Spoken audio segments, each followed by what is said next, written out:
మాజీ MLA Jitendra Goud camp కార్యాలయంలో 2 రోజుల పాటు పండుగ వాతావరణం. ఎన్టీఆర్ కు ఘన నివాళులు. పార్టీ బలోపేతంపై కీలక చర్చలు. ప్రజల కోసమే టీడీపీ పుట్టింది, ప్రజల కోసమే పనిచేస్తుంది అన్న మాజీ ఎమ్మెల్యే జితేంద్ర గౌడ్. అనంతపురం జిల్లా గుంతకల్ పట్టణంలోని టీడీపీ మాజీ MLA R Jitendra Goud camp కార్యాలయంలో నిర్వహించిన తెలుగుదేశం పార్టీ మహానాడు 2వ రోజు కార్యక్రమం నాయకులు, కార్యకర్తలు, అభిమానుల ఆనందోత్సాహాల మధ్య పండుగల ఘనంగా జరిగింది. గ్రామాలు, పట్టణాల నుంచి భారీగా తరలివచ్చిన పార్టీ శ్రేణులతో క్యాంపు కార్యాలయం కిక్కిరిసిపోయింది.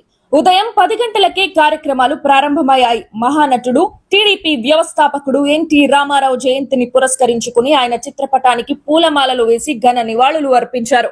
అనంతరం మహానాడు కార్యక్రమాలను ప్రారంభించారు. ఉదయం నుంచి సాయంత్రం 6:30 వరకు వివిధ అంశాలపై సమావేశాలు, చర్చలు, పార్టీ భవిష్యత్ కార్యాచరణపై సమీక్షలు నిర్వహించారు.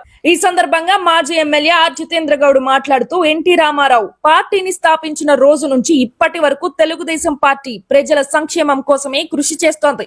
పేదల అభ్యున్నతి, యువత భవిష్యత్తు, రాష్ట్ర అభివృద్ధి పార్టీ లక్ష్యమని పేర్కొన్నారు. ప్రస్తుతం ముఖ్యమంత్రి నారా చంద్రబాబు నాయుడు ప్రజల సంక్షేమం కోసం, యువత ఉపాధి కోసం, రాష్ట్ర అభివృద్ధి కోసం అనేక కార్యక్రమాలు అమలు చేస్తున్నారని తెలిపారు.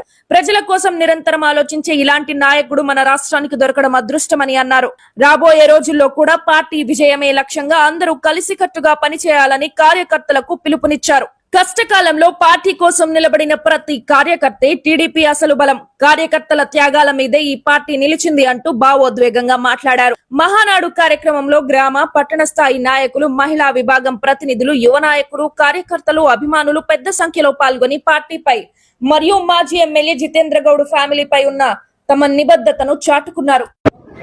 కార్యకర్తలకు, శ్రేయోభిలాషులకు ప్రతి ఒక్కరికి పేరు పేరున నమస్కరిస్తూ, ఈరోజు స్వర్గీయ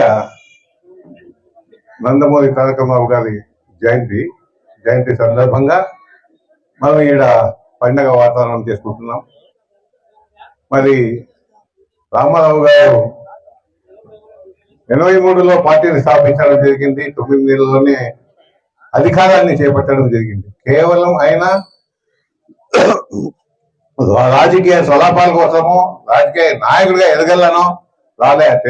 తెలుగు వారి ఆత్మ గౌరవాన్ని కాపాడడం కోసం, తెలుగు జాతిని వెలుగులోకి తీసుకురావడం కోసం ఆయన పార్టీని స్థాపించి ప్రభుత్వాన్ని నిర్మించిన వ్యక్తి, గొప్ప మహనీయుడు ఆయన వల్లనే తెలుగు జాతి అనేది పూర్తిగా మన దేశంలోనే కాకుండా ప్రపంచ దేశంలో కూడా వ్యాపించబోయింది.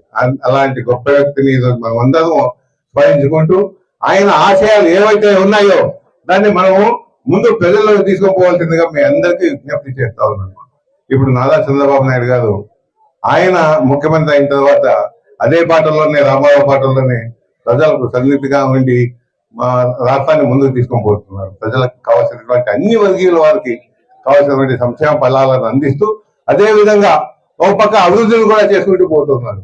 రాష్ట్రం విడిపోయినాక మనం ఆర్థికంగా ఎంతో ఇబ్బందుల్లో ఉన్నా కూడా ఈ ఇబ్బందులను ఎదుర్కొంటూ సమస్యలను పరిష్కరించుకుంటూ పోతున్నటువంటి నాయకుడు చంద్రబాబు నాయుడు గారు.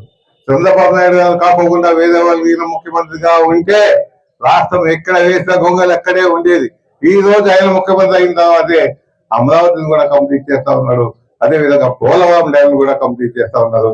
నిరుద్యోగులకు ఉద్యోగం కల్పించుకోవడం దేశాలు తిరిగి కంపెనీస్, ఇండస్ట్రీస్ మన రాష్ట్రానికి ఆహ్వానించి పెట్టుబడులు పెట్టించి తద్వారా ఉద్యోగ కల్పన కూడా చేస్తున్న వ్యక్తి నారా చంద్రబాబు నాయుడు గారని మీ అందరికీ తెలియజేస్తున్నాం. ఇలాంటి వ్యక్తిని ముందు కూడా మనం ముఖ్యమంత్రిగా ఉండాలని, అదేవిధంగా ఆయన అడుగుతాడని నారా లోకేష్ గారు కూడా ముందుకు పోతున్నారు కనుక మనం అందరము వారి వెనుక ఉండి ఆయనకి మనం చేయుతాన్ని అందించి రాబోయే తరాలకు కూడా ఇలాంటి నాయకులు మనకు ఉండాలి అని ఒక మంచి సంకేతాన్ని మనం అందించాలని మేము మనస్ఫూర్తిగా కోరుకుంటూ, ఈ సదవకాశాన్ని ఇచ్చిన మీ అందరికీ పేరు పేరున మరి ఈ కార్యక్రమానికి ఇచ్చేసినందుకు ప్రతి ఒక్కరికి పేరు పేరున ధన్యవాదాలు తెలుపుకుంటూ సెలవు తీసుకుంటున్నాం.